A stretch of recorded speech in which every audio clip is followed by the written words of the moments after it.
Hi guys, my name is R K Yadav and welcome to my channel. आज हम लोग पढ़ेंगे प्रेजेंट कंटिन्यूअस टेंस के बारे में। इसका धज्जिया उड़ा के छोड़ देंगे, ठीक है। आप पढ़े तो बहुत होंगे लेकिन इस तरीका से आप नहीं पढ़ेंगे। आश्चर्य लग रहा है यार, ये रहा है रही है, बचपन से पढ़ रहा है आज तक कुछ समझे। ये रहा रही क्या होता है, ये रहा रही तात है, उससे आगे सोचो। दुनिया बहुत आगे भाग गई है, ठीक है। तो देखो टेंस कैसे पढ़ा जाता है, खास करके प्रेजेंट कंटिन्यूअस टेंस, ठीक है। इधर देखो, प्रेजेंट कंटिन्यूअस टेंस इसी को बोला जाता है प्रेजेंट इम्परफेक्ट टेंस, और इसी को बोला जाता है प्रेजेंट प्रोग्रेसिव टेंस, ठीक है। टेंस का हम पहले डिफिनेशन देखते हैं कि इसका डिफिनेशन क्या होता है। द वर्क और एक्शन स्टार्ट समटाइम्स बिफोर, काम और काज कुछ समय पहले शुरू हुआ हो, and it must get an and after sometimes, और कुछ देर के बाद वो काम खत्म हो जाएगा। But the work is going on at the time of speaking, लेकिन वो काम हो रहा होना चाहिए जिस वक्त हम बोल रहे होते उस वक्त। मतलब इट मीन्स, इसका मतलब यह हुआ कि प्रेजेंट कंटिन्यूअस टेंस का मतलब रहा रही नहीं है।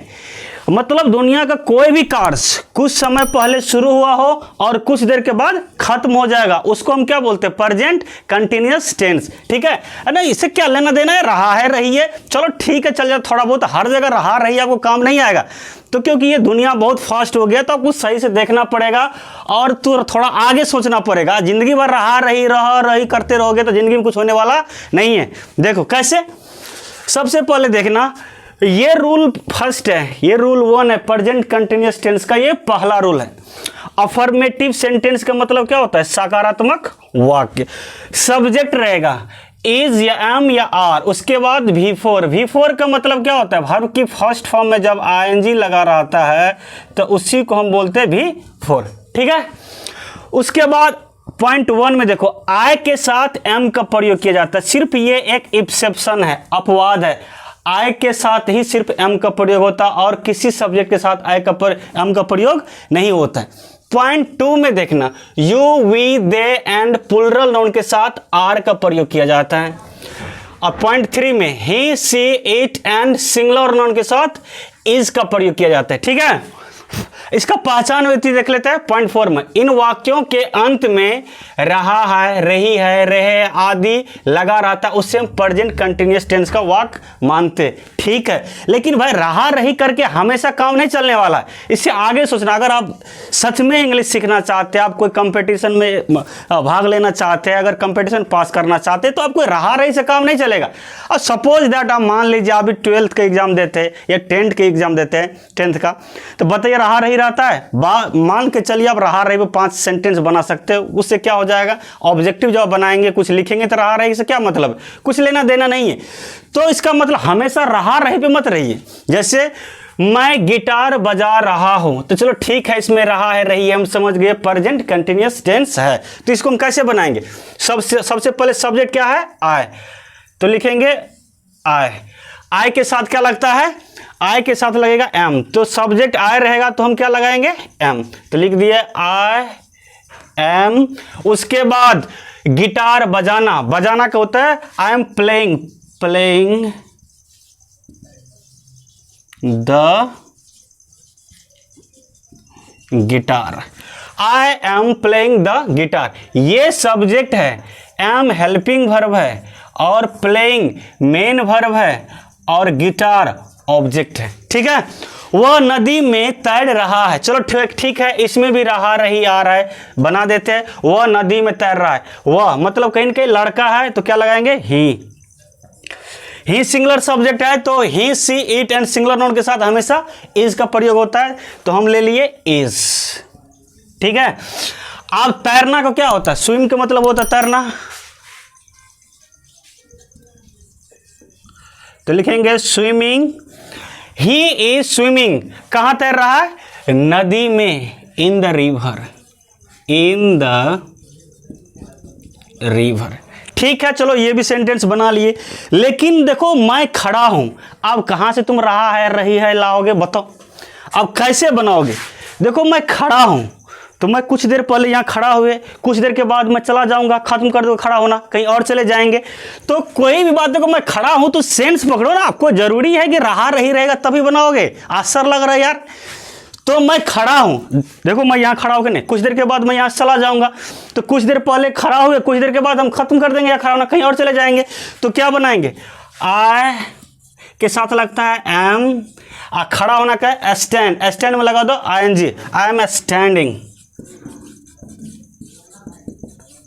ठीक है, मैं बैठा हूं, देख लो मान के चलो मैं यहां बैठ गया, कुछ देर पहले बैठे, कुछ देर के बाद फिर उठ जाएंगे, कहीं चले जाएंगे।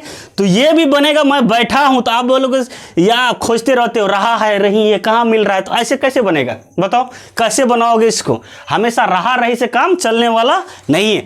तो मैं बैठा हूं, आई एम सिटिंग। ठीक है, तो इस तरह से हम इस टेंस को पढ़ा जाता है ना, कि हमेशा रहा रही छोड़ दो, बचपन से पढ़ रहे बताओ आज तक पता चले। इस तरह से अगर रहा रही करोगे, ये लैंग्वेज है यार, सब्जेक्ट तो है ही इंग्लिश, एक सब्जेक्ट तो है ही, लेकिन ये क्या एक भाषा भी है। तो भाषा को समझ के उसको सेंस निकालो ना। देखो मैं बैठा हूं या मैं खड़ा हूं, यहाँ पे कुछ देर खड़ा रहूंगा, कुछ देर के बाद चला जाऊंगा, तो यही तो प्रेजेंट कंटिन्यूअस टेंस होता है। प्रेजेंट कंटिन्यूअस टेंस का मतलब होता है कोई कार्य कुछ देर पहले चालू हुआ और कुछ देर के बाद खत्म हो जाएगा, उसको हम क्या बोलते हैं, प्रेजेंट कंटिन्यूअस टेंस। ये रहा रही लेना देना है ही नहीं। चलो ठीक है, हम लोग हिंदुस्तान के है तो रहा रही कुछ सेंस पकड़ लेते, तो रहा रही से बना लेते, हमेशा रहा रही आपको नहीं आएगा। जैसे मैं सोया हुआ हूं, अब सोया कुछ देर पहले सोए, कुछ देर के बाद उठ जाएंगे, आप खोजोगे सर इसमें रहा रही तो है नहीं, रहा रही से क्या लेना देना है, सेंस ना पकड़ो। और कुछ देर पहले सोए, कुछ देर के बाद उठ जाएंगे, चाहे 2 घंटा 4 घंटा 5 घंटा 6 घंटा उठना तो निश्चित है, तो उसको हम बोलते हैं प्रेजेंट कंटिन्यूअस टेंस। ठीक है, ये अफर्मेटिव सेंटेंस था। अब देखते हैं निगेटिव और इंट्रोगेटिव, सारे पे दिखाएंगे। अफर्मेटिव हो गया, निगेटिव इंट्रोगेटिव डबल फाउंड तक दिखाते हैं। ठीक है, अब देखना निगेटिव। तो अब देखते हैं निगेटिव सेंटेंस। निगेटिव सेंटेंस कैसे बनाएंगे, देखो निगेटिव सेंटेंस का मतलब होता है नकारात्मक वाक्य। सब्जेक्ट रहेगा इज एम आर, उसके बाद नॉट, V4, फिर ऑब्जेक्ट। याद रखना, कोई पूछ देगा negative note note note note करते रहते, लेकिन कोई पूछ देगा नोट क्या है, बोलेगा निगेटिव, निगेटिव वर्ड तो है लेकिन वर्ड का कुछ तो नाम होगा। तो याद रखना नोट एक एडवर्ब होता है। क्या होता है, नोट एक एडवर्ब है। नोट का प्रयोग हमेशा हेल्पिंग वर्ब के साथ होता है, मेन वर्ब के साथ नोट का प्रयोग कभी नहीं होता। ये बात दिमाग में ठान लो, हमेशा जब भी होगा तो हेल्पिंग वर्ब के साथ नोट का प्रयोग होता है, मेन वर्ब के साथ नोट का प्रयोग कभी नहीं किया जाता। जैसे मूसलाधार वर्षा नहीं हो रही है, ठीक है, तो क्या बनाएंगे, वर्षा के बाद इसका सब्जेक्ट होता है इट के साथ क्या लगता है, इज, क्योंकि इट हमेशा सिंगुलर होता है। It is not raining. अब मूसलाधार का होता है cats and dogs, cats and dogs. देखो सब्जेक्ट ले लिए, सब्जेक्ट सिंगुलर है तो वर्ब भी सिंगुलर होना चाहिए, हेल्पिंग वर्ब, तो इज ले लिए, फिर यहाँ पे देखो नॉट ले लिए, V4 ले लिया ING मेन वर्ब, और ऑब्जेक्टिव पार्ट में कैट्स एंड डॉग। ठीक है, जैसे रानी पत्र नहीं लिख रही है, तो रानी सब्जेक्ट है। दुनिया में जितने भी व्यक्ति है सिंगल, वो हमेशा सिंगुलर होते हैं, क्योंकि ये प्रॉपर नोन हमेशा सिंगुलर होता है। Rani is not writing a letter.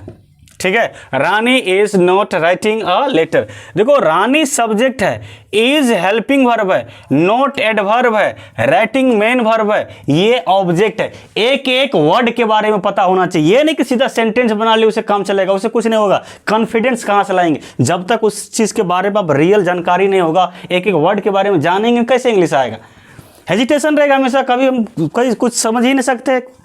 Interrogative में देखो, इंट्रोगेटिव सेंटेंस जिसका मतलब प्रश्नवाचक वाक्य, इज एम आर से शुरू होगा, फिर सब्जेक्ट रहेगा, V4 object plus question mark. ठीक है, सेंटेंस में देखना ना थोड़ा, क्या से चालू होगा, लास्ट में क्वेश्चन मार्क भी रहेगा। देखो क्या से चालू हुआ, लास्ट में क्वेश्चन मार्क भी है। क्या बोल रहा है सेंटेंस, क्या राधा गीत गा रही है, तो राधा सब्जेक्ट है, तो राधा के अनुसार हेल्पिंग वर्ब क्या लगेगा? इज, क्योंकि राधा एक राधा है, इसीलिए क्या लगेगा? क्योंकि वो सिंगुलर होता है। अब प्रॉपर नाउन है राधा, इसीलिए लगेगा इज। लिखेंगे इज राधा सिंगिंग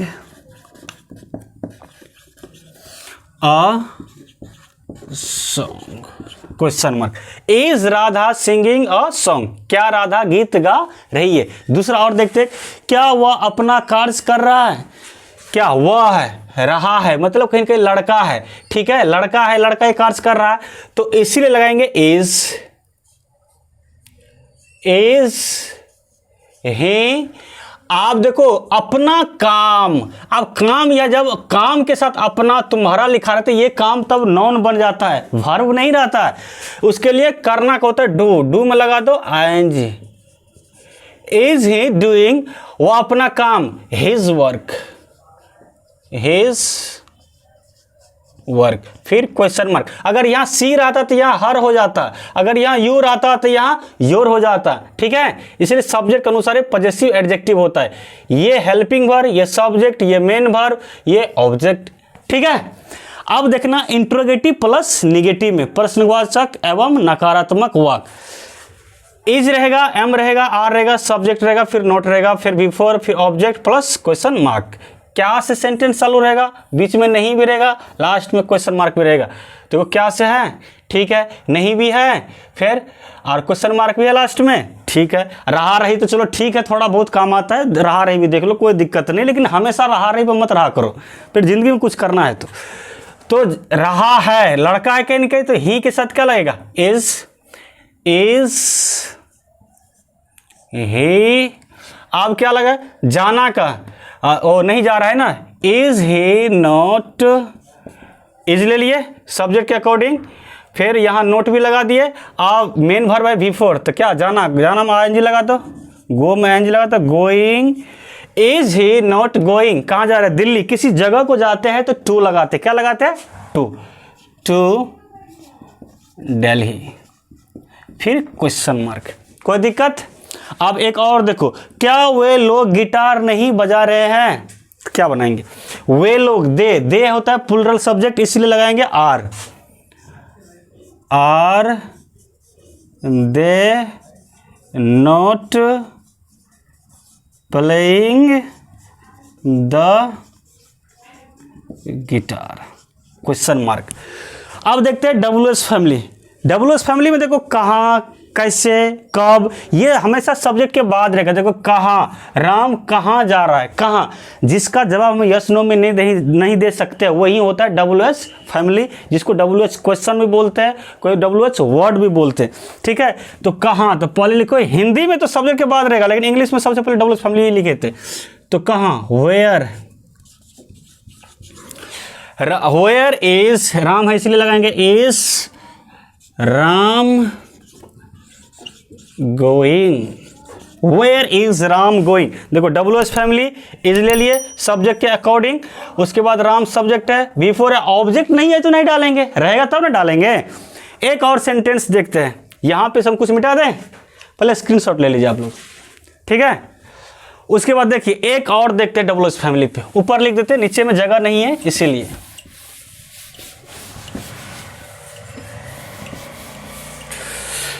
दूसरा एक और एग्जांपल देख लो। राधा क्यों पत्र लिख रही है? राधा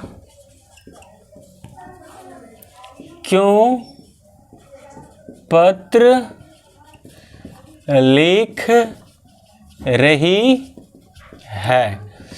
आप देखो लिख रही राधा है तो क्या लगाएंगे? पहले डब्ल्यूएस फैमिली के क्यों, वाई लिखेंगे। देखना डब्ल्यूएस फैमिली ले लिए, ठीक है। अब राधा सब्जेक्ट है इसलिए क्या लगाएंगे? Is, why is Radha. आप भी बिफोर लगाओ। राइट का मतलब लिखना writing a letter, question mark. Why is Radha writing a letter. इसको डबल एस फैमिली का निगेटिव भी बना सकते, जैसे राधा क्यों पत्र नहीं लिख रही है। जैसे इसी को बना लो, राधा क्यों पत्र नहीं लगा दो। अगर डबल एस फैमिली का निगेटिव बनाते तो इसको हम कैसे बनाते, यहाँ पे सेम रहता, हम यहाँ पे क्या लगा देते हैं, नोट लगा देते हैं, अलग से हम दिखा देते हैं आपको। देखो तो अगर राधा पत्र क्यों नहीं लिख रही, इसका तब क्या बनेगा, why is Radha not writing a letter. देखो यहां पे हम नोट इसके साथ भी कॉन्ट्रैक्टिव फॉर्म में लिख सकते हैं। वाई इजंट, इज नोट को हम इजंट बोल सकते हैं, एम नोट को और आर नोट को आरंट बोला जाता है, ठीक है। Why isn't Radha writing note, हम चाहे तो इसको कॉन्ट्रैक्टिव फॉर्म में इजे के साथ लगा सकते हैं, और चाहे तो आप अलग अलग लिख सकते हैं, आपकी मर्जी, ठीक है। तो why is Radha not writing a letter, ठीक है। एक सेंटेंस हम आप लोग को बनाने के लिए दे रहे हैं, आप कमेंट में लिखिए, कमेंट में बनाइए कि आपको आता है कि नहीं है। रहा रही वाला चक्कर छोड़िए, थोड़ा अगर बात पकड़ लिए तो आपको एक सेंटेंस दे रहे हैं, आप इस पे बना के दिखाइएगा, आप कमेंट कीजिएगा, हम आपको रिप्लाई देंगे। जैसे मैं आपसे प्यार कर रहा हूं, और दूसरा है मैं तुम्हें जान रहा हूं। तो ये दो सेंटेंस बना के दिखाइए, आपको हम देखते हैं आप कैसे बनाते हैं, ठीक है। तो अगर ये वीडियो पसंद आया हो तो लाइक शेयर एंड सब्सक्राइब करना ना भूले, ठीक है। और ये प्रेजेंट कंटिन्यूअस टेंस का सिर्फ पहला रूल है, ये धज्जियां उड़ा देंगे, कहीं कभी नहीं रहेगा प्रेजेंट कंटिन्यूअस टेंस, पूरा दिमाग में फिट कर देंगे, ठीक है। कहीं भी जाने की जरूरत नहीं, इधर उधर का चक्कर में मत पड़ा करो, देखे कैसे पढ़ा जाता है टेंस। सेकेंड रूल लेके हम फिर आएंगे, आपको आसर लगेगा, ऐसे ऐसे चीज़ है। टेंस को अगर सही से पढ़ा जाए तो इतना मजा आएगा आपको, अब जिंदगी भर बचपन से रहा है रही है, दिमाग खराब हो जाए, क्या पढ़े वो रहा रहे बचपन से कर रहे, कुछ तो यार यूनिक करो। अब हम लोग इंटर में आ गए हैं, 11 12 तक कंपटीशन लेवल पे, अब फिर भी रहा रही करो, तो क्या दुनिया कितने आगे बढ़ गया, फिर भी हम लोग रहा रही तो है ती है चूहे पर लगल है, दिमाग खराब हो जाता है, ठीक है। अगर ये वीडियो पसंद आया तो लाइक शेयर एंड सब्सक्राइब करना ना भूले। फिर मिलते हैं अगले वीडियो में।